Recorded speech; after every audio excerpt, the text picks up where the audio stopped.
All right, let's talk about this guy Augustine then. So Augustine is a Christian philosopher.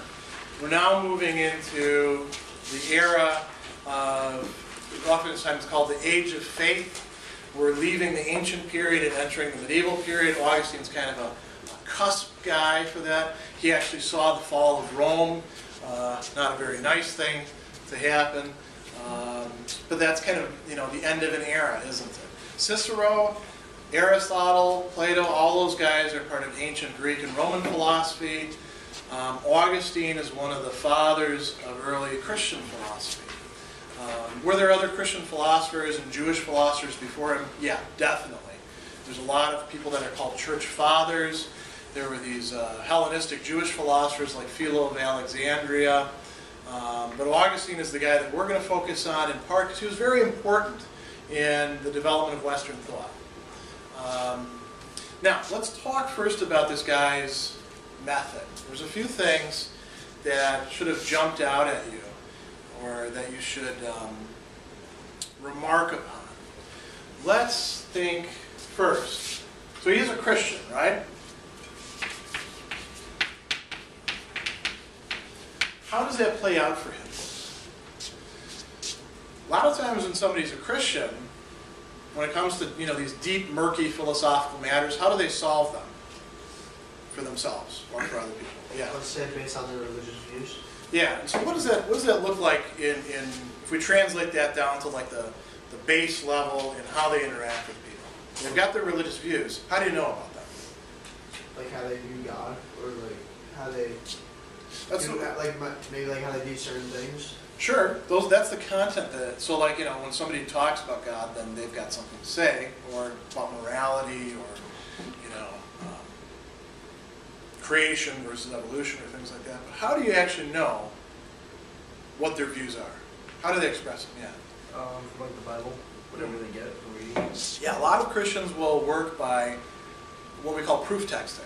They'll cite a Bible verse, and that solves the issue, right? Think about discipline. You guys, any of you ever heard "spare the rod and spoil the child"? You have now. Maybe you'll use it with your kids. No, hopefully not, right? Because what it means is you should beat your kids. Otherwise, your kids are going to turn out bad. And it's a Bible verse, right? I think it might be in Proverbs or one of the other wisdom literature. And actually, I think most of the people who use it don't know where in the Bible it actually is. They just know it's in the Bible. Actually, there's a lot of things that people say are in the Bible that aren't in the Bible. You got to actually read through it kind of carefully. Like God helps those who help themselves. Not in the Bible, right? But people attribute it sometimes to the Bible. Now, is that satisfying when you've got a real problem, you're perplexed about something, and somebody says, yeah, here you go. It's in the book. Look, page, in the Bible we don't say page, we say chapter and verse, right? Book, chapter, verse. That can be satisfying sometimes. Is that really satisfying when you've got a deep, gnawing problem? Like, let's think about some of the things that are going to trouble you in the next 10, 15 years. Somebody you know is going to die. Somebody that you care about, most likely, within the next 10 or 15 years. Probably for a lot of you, if you're from big families, people already have. And you've already asked the question, where do they go? What happens to them? Does God care about them? Does God not care about them? These are things that bother people, right? Especially kids. If experience death as a kid. Somebody opens up the Bible and points to a verse. Is that going to make you feel much better? Why not? Is it sad? It's just words. Okay, it's just words. Yeah, they're good words. You may not be religious yourself. There's a problem too. You may not be religious yourself. Yeah. Some things in the context in the Bible don't make much sense. Yeah, there's some interesting passages where you got to really work to figure out what they're talking about. So that could skew some of the other messages. Yeah. I think another reason why these things are not, why simply proof texting is not satisfying is because as human beings, we have a desire to know. We have a desire to understand. That's part of our rationality that makes us different than the other animals. Augustine is really keyed into that. You notice that there are some mentions of Scripture in this dialogue. who does most of the mentions of the Scripture? Is it Augustine, or is it tend to be his student? It tends to be his student. Augustine is doing something a little bit different. And this is often, when we're talking about Christian philosophy, there's this verse in there that Augustine actually cites from Isaiah, unless you believe, you will not understand. Two lessons. Yeah.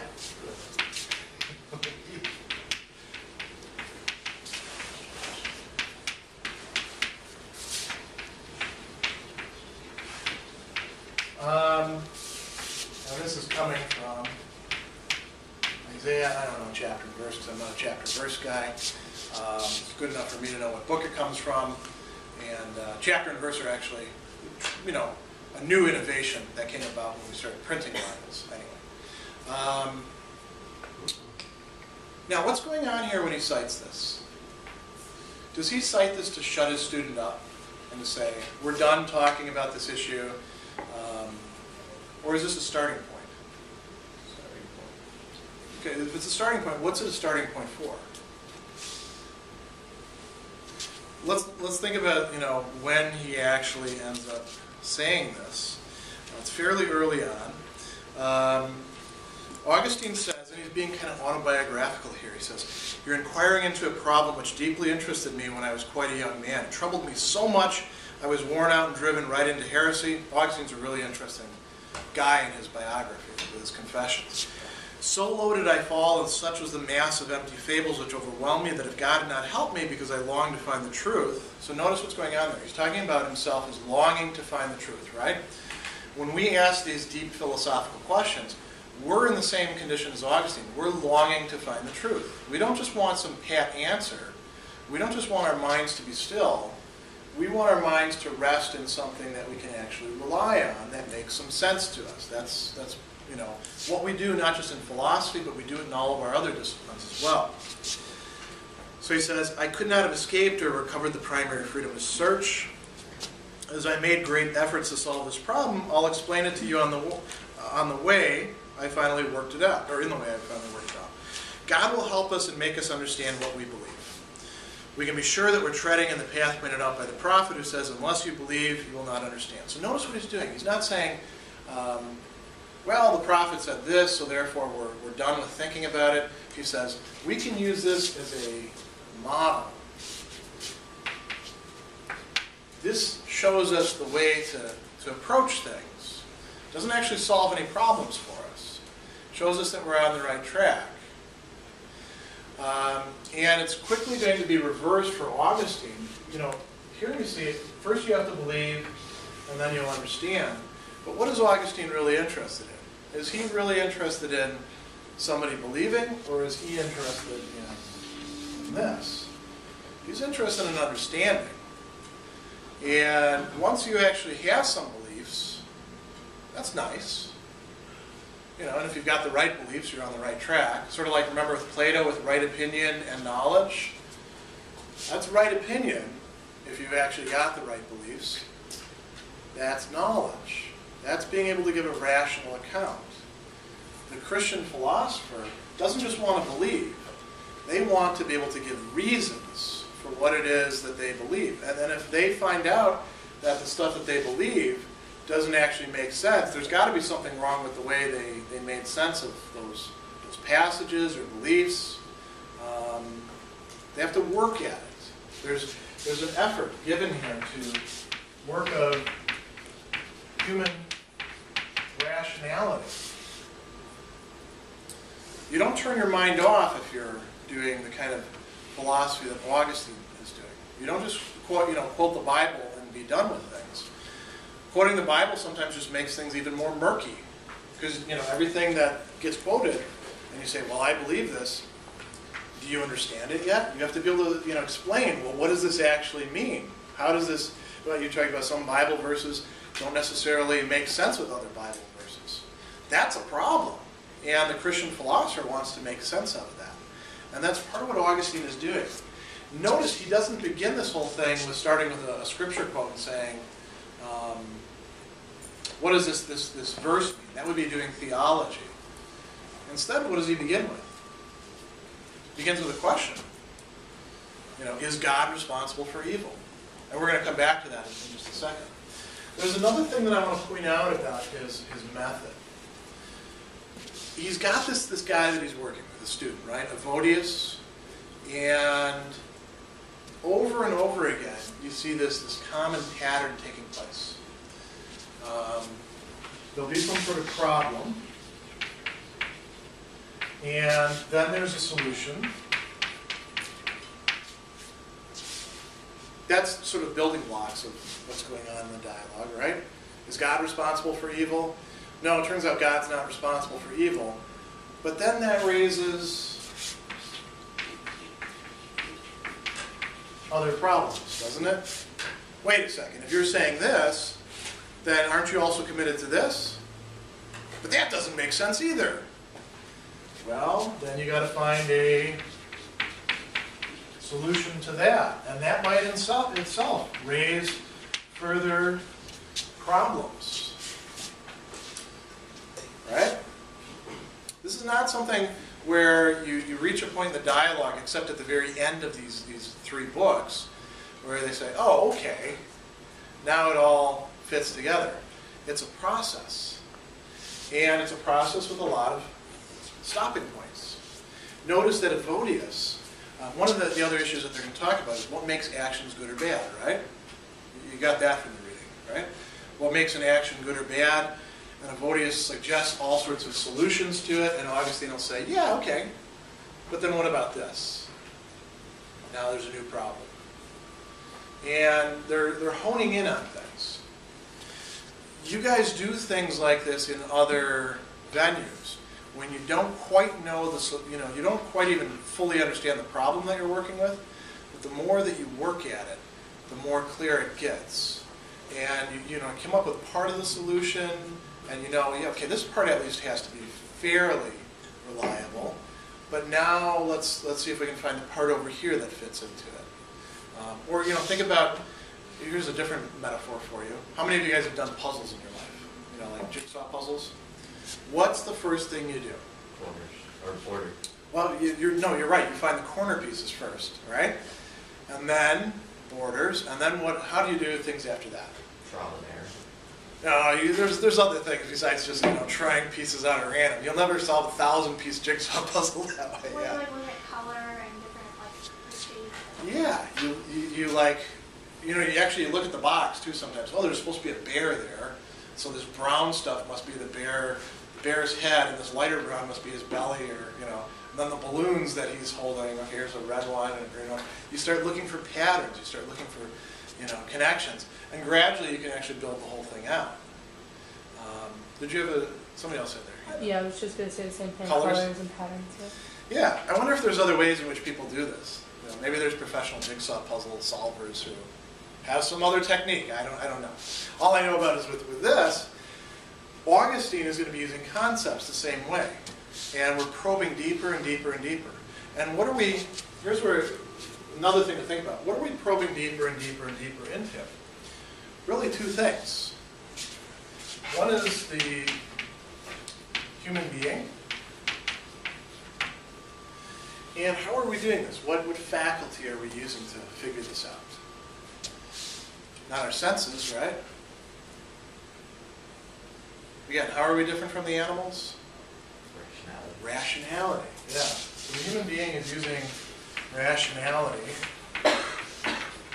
which is part of the human being to make sense of the human being. And who else is in the picture? God. These dialogues are also going to be about God, and we are using our rationality to try to understand about God and God's relationship to human beings. Things start to get very kind of complex and circular, don't they? Augustine and people who follow Augustine would say that what he's doing is he's delving into realities that are hard for us to understand. They're murky, they're complex. Of course, they're easy enough for God to understand, but we're not God. We're human beings. And what we're doing is we're delving into something that ultimately rests on mystery, but which can be made intelligible through our use of rationality, through our collaboration, in part with God, because where did we get rationality from in this sort of framework? Who would have given it to us? God. Yeah, and it's not like, with remember the skeptic response to the Stoic? This rationality of yours is, kind of a poisoned gift, isn't it? Augustine says, yeah, you can go wrong in a lot of ways, but it's not your rationality that's going wrong, it's other things. So that's a good segue into now thinking about how he's going to get God off the hook. You could think of this dialogue as, in large part, getting God off the hook for various things that might be reasons to complain about the guy. Because, after all, God did give us reason, didn't he? And he gave us all these capacities. And do we human beings do bad things? Do we do a lot of bad things? Do we have whole history books full of bad things that we've done to each other? Is that something just from the past? It's all history. So we're still doing bad things to each other. We even like to make movies about people doing bad things to each other and to themselves. We come up with we imagine new ways to do bad things to each other. There's a lot of bad stuff going on. Whether you call it bad or evil or wrong, Augustine wouldn't really care. It's bad. Now, here's one of the issues that comes up right off the bat. What do we say about God in the three major monotheistic religious traditions? Judaism, Christianity, Islam. What do they all have in common? So it's not going to be the Trinity. What else do they have in common? Omnipresent. Yeah. Okay. He's omnipresent, which means literally he's everywhere, right? How exactly God is everywhere is a whole big discussion that we're not going to try to get into. But what else? Yeah. But he's above everything else. Okay, so he's transcendent. Transcendent. And one of the corollaries to that would be all-powerful, or what we call omnipotent. What's that? Oh, it's omnipotent. Omnipotent, very good. Yeah. What else? All-knowing. All-knowing, that's the key thing. And that would actually seem to follow from all-powerful, right? Because knowing is a power. Now, remember, where we're going with this is there's a lot of evil. These don't actually constitute a problem for there being evil, right? I mean, you could have a God who knows everything and can do anything, but says, I could care less. Stupid human beings. Look at their nonsense that they engage in. Man, it's good to be a God. Glad I'm not one of them. Yeah, what were you going to say? He's supposed to be all, the definition of good. Yeah. And at the same time, personally involved with everyone. Yeah, I suppose the personally involved is very important too. That could be part of the omnipresent though. So entirely God, entirely good. He is, I suppose, entirely God, right? That's what he is. Entirely good. Not just a little bit good, not just good to limits and saying, yeah, I'm gonna help you guys out, and I'll even pick you up 50 times, but the 51st time that you screw up, you're on your own, Jack. That's not what it means to be entirely good. This is a problem then, right? Because if you had a deity like this, who has all of these sort of attributes, but we know that there's evil in the world, doesn't there seem to be a contradiction there? Wouldn't God have made the world, much better if he really is all powerful? You could say, well, he didn't design it well. Well, that's not going to get an infinite God off the hook, is it? Presumably he knew what he was doing. I was going to say that's where free will comes into play. Yes, and Augustine is going to have that as the ultimate answer about these things. What were you going to say, Mr. Nasta? Not necessarily he didn't create the evil. Yeah. Now, that's the crux. That's the real thing that Augustine is worried about early on. Is God responsible for the evil? I mean, he created everything, right? So he created goodness. Didn't he also create evil? You can say, well, right off the bat, nah, it's people, they screw things up. But then we're put in the same problem that the Stoics had earlier on before Augustine came on the scene, because people could say to them, didn't your God know that when he was creating people, they'd screw it up? Yeah. But isn't like, what does he take, for example, like, evil is not necessarily, couldn't it just be a lack of good? That's also something that Augustine is going to be saying. So hold on to that thought. He says that evil is a privation of the good, or a corruption of the good. Yeah. One thing that I find rather conflicting just with the sense of God in Christianity is at the very beginning of the creation stories, Yeah. With the whole beginning of sin, like Eve eating the apple and the whole 9 yards. Yeah. There's a scene where Eve is talking to God, and God is inquiring, like, how do you know this? How do you... And he acts like he did not know anything that just happened. Yeah. Well, Augustine doesn't think that the origin stories are to be taken literally. Some parts of them are supposed to be taken literally in Augustine's view, but some of it's allegorical. And here's what we can say sort of like from a scriptural scholarship point of view. These are stories that got sort of mashed together from a couple different sources. Like there's actually 2 different creation stories. One of them is supposed to be the sort of folk epic tradition, and the other one's supposed to be this priestly tradition. They get welded together into this book that we call Genesis, which just means the book of origins. And and there's other puzzles that come up too, like well, who did Cain marry? And so if the viewpoint is this book is supposed to be sort of the blueprint for every single thing that took place, it's supposed to be exhaustative of the truth of the origins, then you got some real problems, some logical problems even. If you understand it as being sort of something that be overlaid over presumably whatever else was going on that didn't get recorded, like for instance, we don't know how tall Adam was. That didn't get put in there because presumably it wasn't really that relevant. And whoever wrote about Cain, getting married and fathering children, presumably knew that there were other people in the world, and somewhere down the line. And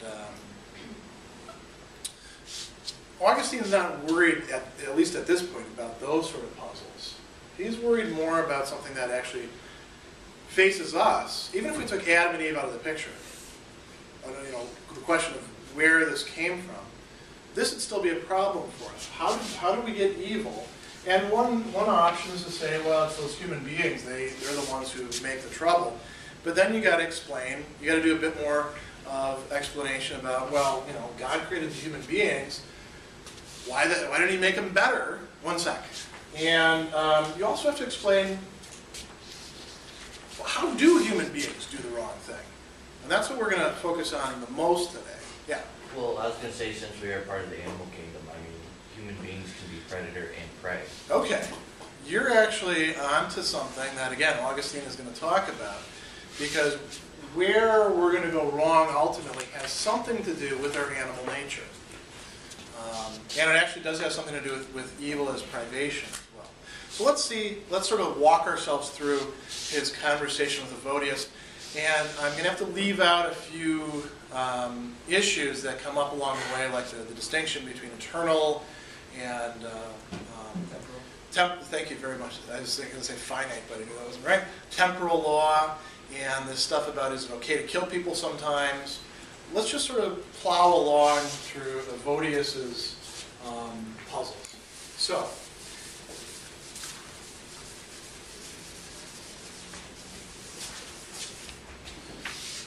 this is something that's probably bothered every one of you at one point. Maybe about other people, maybe about yourself. Why do people do bad things? And closely connected with this is another question. What makes bad actions bad? What is it in these bad actions that actually makes them bad? And Evodius proposes some sort of external considerations at first. And if you think about this, when you were a little kid, how did you know that something was wrong before, like your conscience started telling you that it was wrong? Somebody told you it was bad. Yeah, and how did they tell you? Punish you. Yeah, generally they didn't say, now listen, Timmy or Maria or whoever, I just wanted to talk with you because I see you doing something and I noticed that it's really not the right thing for you to do.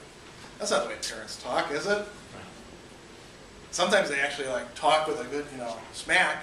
We try to avoid that these days, but in ancient cultures that was pretty common. They yell at you, right? You know that you're doing the wrong thing because they say, knock it off! Or, they say other things too, right? We're not going to repeat on camera. That's an external authority telling you that something is wrong. So Augustine says, let's start by thinking about some things that are actually wrong. We need some examples to wrap our heads around. And he brings up adultery, murder, and sacrilege. And murder, we can all relate to that. That's something we're pretty sure is wrong, right? Sacrilege has to do with desecrating holy things.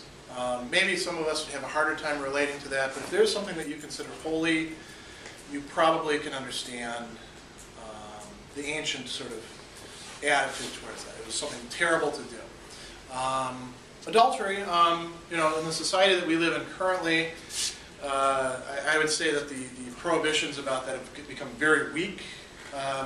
But we do still tend to think that if you are in a committed relationship and you cheat on the person, whether you're married or just dating or living together or something like that, that's a bad thing, right? Once you've actually committed to somebody, if you cheat on them, that's a bad thing. And then also if somebody else is in a committed relationship and you try to seduce them out of that relationship, that's a bad thing. So we all agree on that? Now, Augustine says, let's work with that. What is actually wrong about adultery? And Evodius, tries a couple different tasks. He says,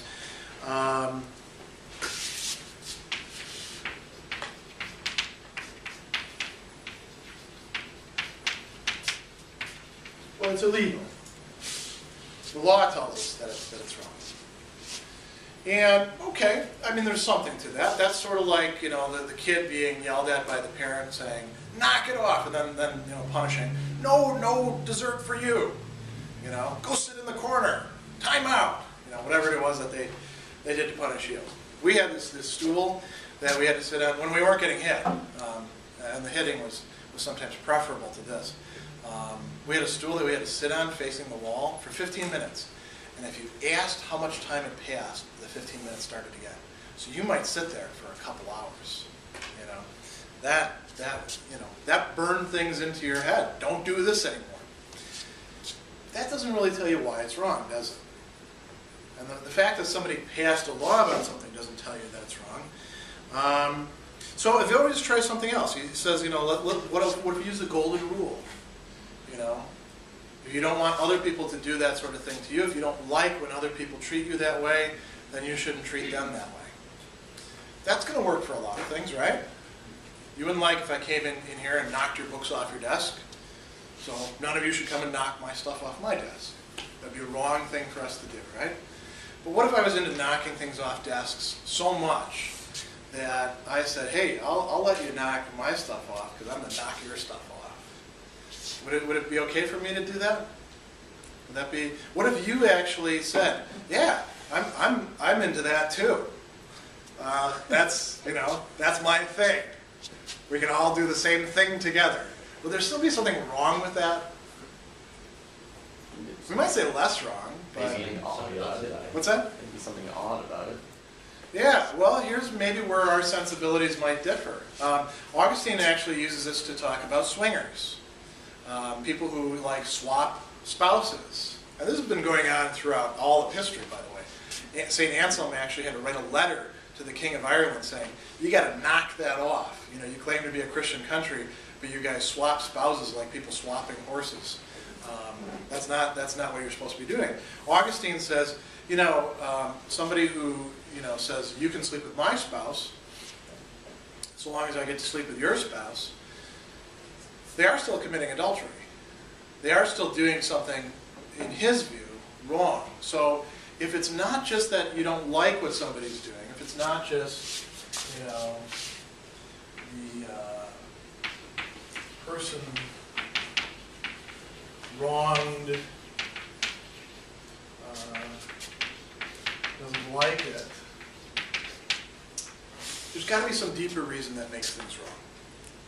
So, Evodius comes back to, the law has actually condemned some people for that action. That doesn't help either.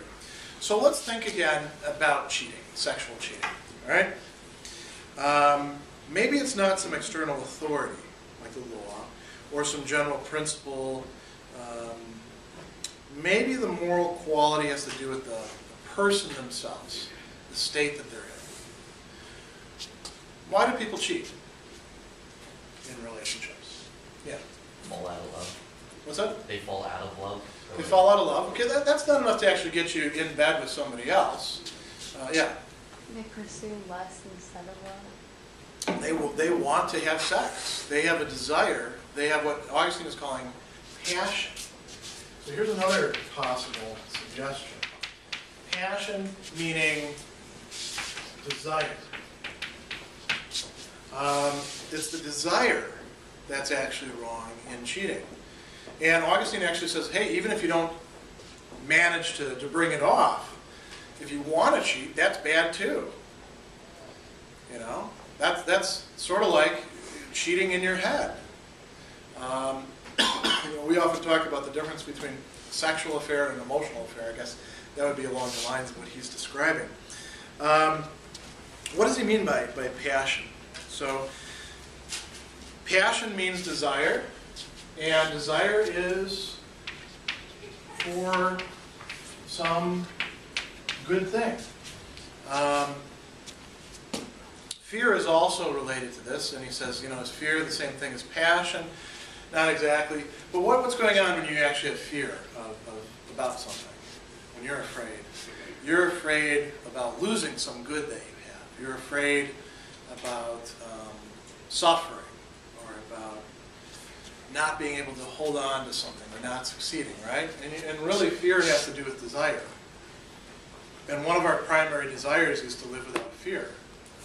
All this feeds into passion.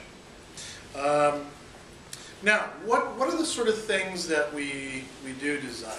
Augustine is going to divide these into, let me get rid of this stuff over here for a sec.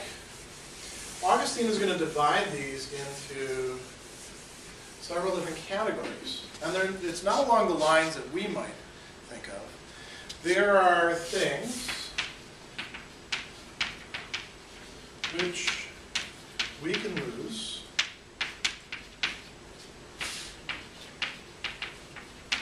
against our wills. What are those kind of goods? Our lives, yeah, somebody can take away our life. Freedom. Freedom. Health, right? You can get sick. No fault of your own. Some people are runners in super great shape, and then they drop dead at 30. Heart attack. It's a bummer for them, but these are those kind of goods. Relationships, prestige, positions, money, yeah. Pretty much any material thing that you have can be taken away from you. Somebody can take it away. Are there any things, let me put down the other category. There's things that can't be taken away.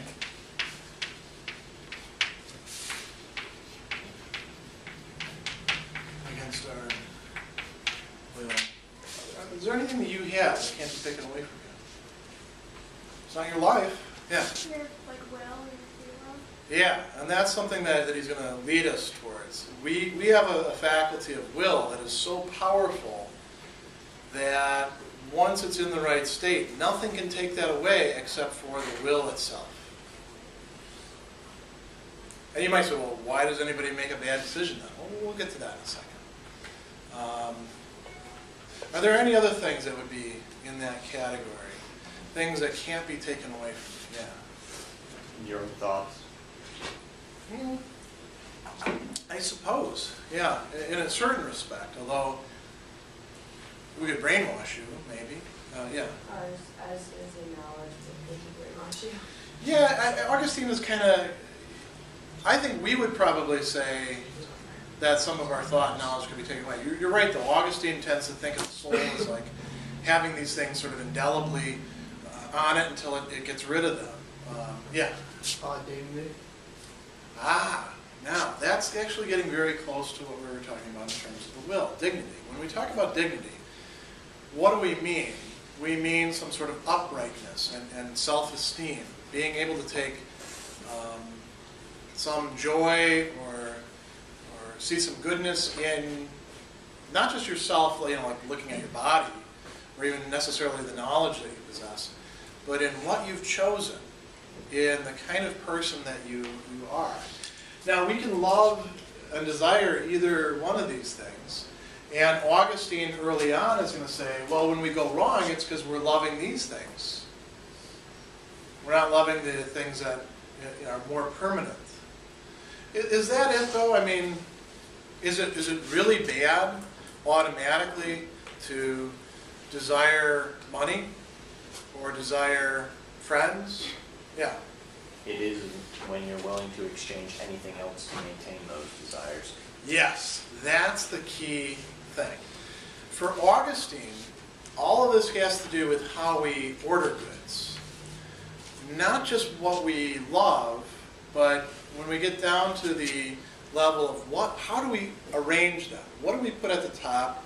What do we put at the bottom? When we're actually living our lives, what sacrifices do we make? How do our priorities play out? I mean, think about, here's just a prosaic example. Somebody says they want a college education. You've seen some people drop out or not go to college, probably from their high school. They want a college education, but they don't actually go to college. Why not? What do they love more? What do they desire more than going to college? Yeah. Whatever job they choose to do instead right away, or If they get a job, yeah. I mean, some not working. Yeah, some people like not to work so much that they say, yeah, I'd really like to have a college degree, but I value this other thing more. For Augustine, the reason why we do wrong things, why people do wrong things, has to do with the order of our loves, the order of our desires. And if we stick with the things that can't be taken away from us, we're good to go. Is that all of our lives? I mean, even monks have to worry about what they're going to eat, or how to keep order in the monastery and who should be in charge. They get in big fights about that, actually, if you study the history of monasticism. And it's kind of interesting, too, because some of the church fathers, the monastic fathers, will say stuff like, man, it doesn't do any good for you to go off and be a monk in the desert if you bring yourself and all your problems and your pride and your tendency to dominate other people with you. Even if you're totally on your own, you're still not going to be happy. You got to work on that stuff. That's a matter of figuring out how to rightly order and how to rightly will, with our faculty of will, these things that can be taken away from us, like life, like freedom, like friendships, relationships, like material goods, wealth, like occasions of pleasure. The person who has a good will isn't so attached to these things that they let them draw them into doing the wrong thing. Let's think about the adulterer again, or just the sexual cheater. What is the good that ends up being sacrificed when somebody cheats? Could be a good relationship. Yeah, I think that's the primary good, the relationship with the other person. Augustine would also say chastity within the person themselves, which is a good disposition, which can't be taken away from you, by the way, by somebody else, unless you let them do it. Now, why do people cheat? There's actually more than, it's not always just a sexual desire, right? Yeah. Some people do it because it's under them. Yeah, so I'm going to get you back out of anger, out of a passion. Yeah. because something's not being provided to them or something's lacking in their existing relationship. Yeah, sometimes people cheat, and it's not the sex that they really wanted. It's affection. It's being desired themselves. It's all sorts of other things that go.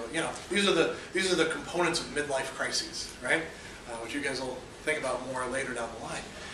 Now, what's going on there? The person is making a choice between two different values. The relationship is a good, but the relationship ends up being made into a lower good for that person than whatever else is that they're desiring. And notice, these are both things that can be taken away. If you have a relationship with somebody, they can take that relationship away, can't they? Just by choosing. They could be taken away from you because they die. If cheating is a genuine possibility, somebody else could seduce them. But it's a greater good. The relationship itself is a greater good than satisfaction of sexual desire, being able to get revenge, these other things. And somebody who has a right will chooses to put this higher than this. See, the thing is, we have the capacity to choose with all these different goods, all the good things that we know and experience in our lives. We human beings have the capacity to rearrange their ordering. When you've said to yourself, man, I'm screwed up. I need to get on the right track. You know what you did? You actually said, now I recognize this good is actually higher than this good, and I haven't been favoring this one. I've actually been screwing it up. Let's fix this ordering. Generally, it doesn't work the other way around. You don't have a moment of realization where you're saying, man, I want to be bad. Let's rearrange these things. Instead, they kind of creep up on you. And we didn't get through all of book 1, so I'm going to pick up with that next class. We'll talk about the bad will and the good will. We'll get into these a little bit more.